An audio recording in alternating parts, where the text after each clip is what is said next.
WHCJ 90.3 FM, the hottest thing up and running. It is Thursday, and it is between the hours of 12 and 5. It's time for me to take over the radio airways with the hottest thing in Savannah radio. It's Tiger Beat, straight from the campus of Savannah State University.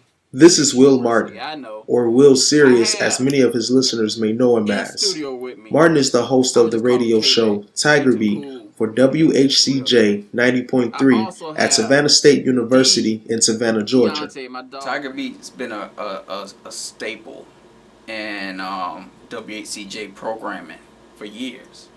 And,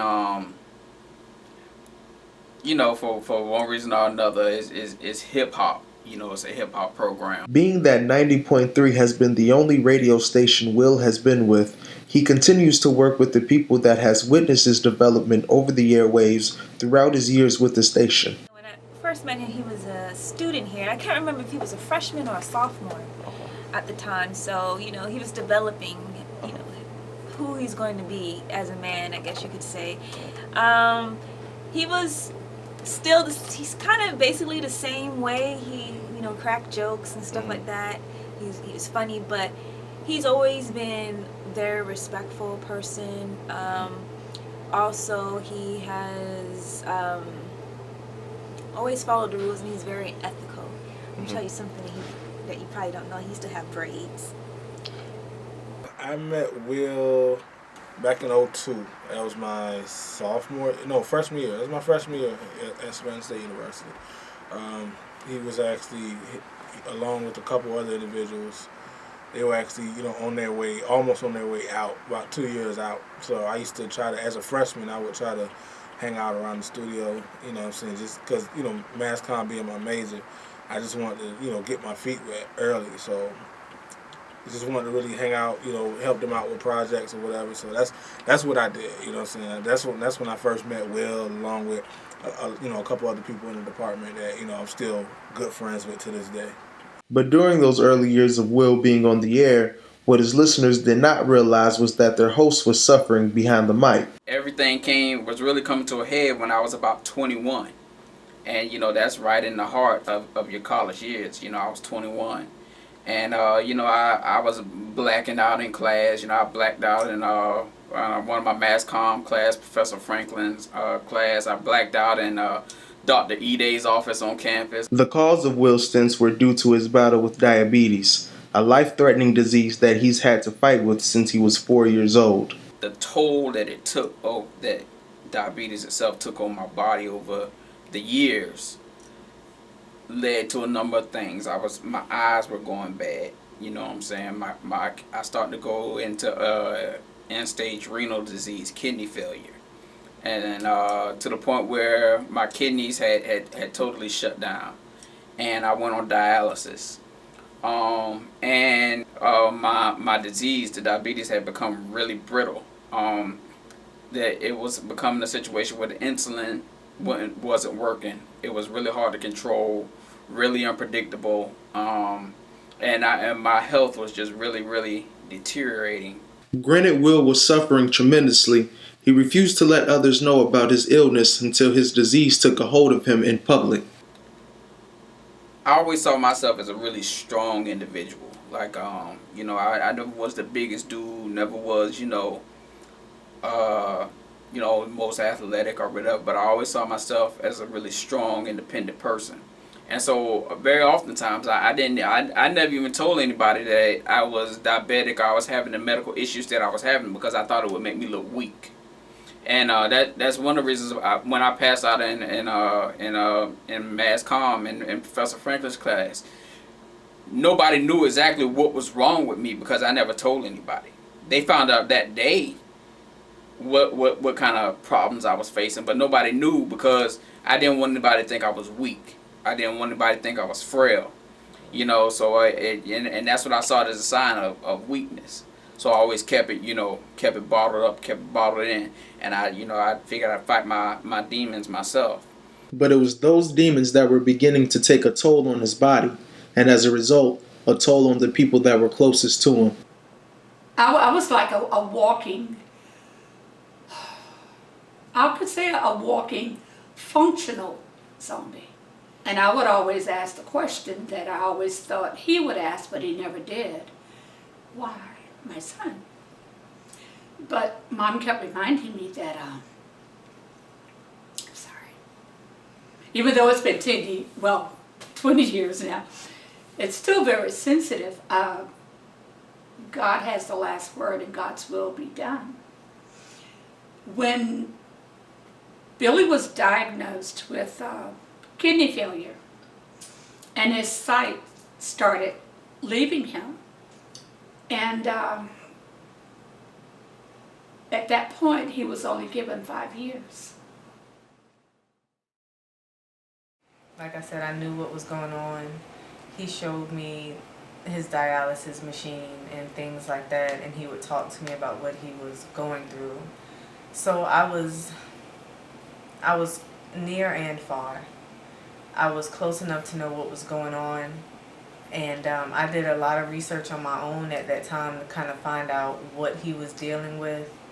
I wasn't sure if I should ask a whole lot of questions or anything like that, but I researched what he was going through, and that gave me a better understanding of where he was at the time and the kind of things that he was having to deal with. So it brought me a lot closer to him, and knowing what he was having to go through was hard. It was really hard. It was kind of there for him to make sure he had what he needed, but you know, even when I went to go check him out at the hospital, you know, once the fam came in and the fam was doing the thing, I kind of just, all right, my dudes, so I'm going to let you go ahead and do your thing with the fam. So it just kind of fell back. You stay in your lane, you know what I'm saying? You do what you got to do. You play your role, but you stay in your lane at the same time. So. But not all hope was yet lost. After experimenting with different drugs that failed to fight the disease, Will was offered a solution that could end his misery forever. Inevitably, I got on a transplant list, double transplant, kidney and pancreas. A year went by, I was still on dialysis every night, doing it every night. 3 insulin shots a day, the whole nine, but my health was still deteriorating. I was getting more and more impatient, so I sought to get on another list, and I did ultimately at Mayo Clinic in Jacksonville. And within, I say, a month of being on the list in Jacksonville, I was coming out of, I was on campus again, coming out of an English class. And I had this little beeper they gave me, and I remember the beeper went off. I called the number back, and it was Mayo Clinic, and they were like, yo, we have your organs. How fast can you get here? It was September 11th, 2002, the anniversary of 9/11, and they called us. He and his dad went down, and he had to transplant, yes, a pancreas and a kidney. The miracle that, it really, it reinvented my faith of what God can do, and it gave my son the scissors to cut the apron string that had been holding him to me all these years. I just knew we were going to be the dynamic duo for the rest of his life, But on a serious note, it was a miracle. And today, I look at my son, and when I talk about him, I say, this is my miracle child. Since his surgery, Will has been able to live a normal and healthy life. He was able to graduate from Savannah State with honors and embark on his career in media, working for his alma mater, where he serves as a program director for the Mass Communications Department, as well as a program coordinator for the WSAV news station in Savannah. Oh, Will's going to be a rock star. Savannah State, you're really lucky to have him at this moment. I'm surprised they didn't try to get him a long time ago. He has a lot of different skills, He worked at a local news station. He got all those editing skills. So I think he's a great asset to the university. And yeah, he's going to go pretty far. And some major company don't try to scoop him up soon. So Savannah State's really lucky at this moment. I'm very proud of him. Not just for the physical things that he's overcome, but just everything in general that he's doing. He makes a lot of noise with what he does. And a lot of people respect him, and I it's hard not to. He's a very awesome man, and he has a lot of respect from a lot of different people. It's good to watch him in his field You know, what he does, he loves it. I feel like he has a lot of followers, people that follow him that won't follow other people. He pays a lot of respect to a lot of locals. And I don't know, I'm very, very proud of him from what he does right now. I'm very proud of my son, the young man that he has turned out to be. He's an adorable, wonderful person. Of course, I'm biased because he is my baby. But he's the apple of the family's eye. And I guess because when he became diagnosed with the diabetes, he became the special child that everyone wanted to protect and hover. And now he's protecting and hovering. And it's just so remarkable to have him at this place and point in his life. I'm healthy. I'm here. I can see. I'm driving around. You know, I'm seeing a great girl. My mom, dad are both still here, still on my case, which I thank God for that. You know, I have a great niece, sister, family. I have great friends, and I'm happy. I'm on the radio. I'm working in TV. I'm doing what I love to do, and I have a chance to do all the things I dreamed of doing, and all the things that at one point, sitting and thinking about life, I never thought I'd do. If you would have told me at 21, I'd be sitting here at 31 talking about the crap that I went through 10 years ago in a past tense type fashion, or the fact that I'd even be here at 31. I would have told you were, you know, something was wrong with you. But here I am, 10 years later. I haven't had an insulin shot, dialysis treatment or whatever in over 10 years.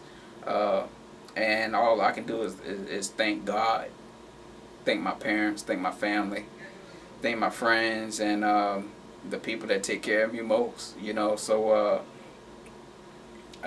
right now, 2012, Will Martin, Will Serious, whatever people know me as, he's in a good place, and he's getting better every day. He's in a real good spot, headed to grad school, great job, working with great people, doing a lot of the things that he wanted to do in life that he never thought he'd get a chance to. So I think it's a good situation.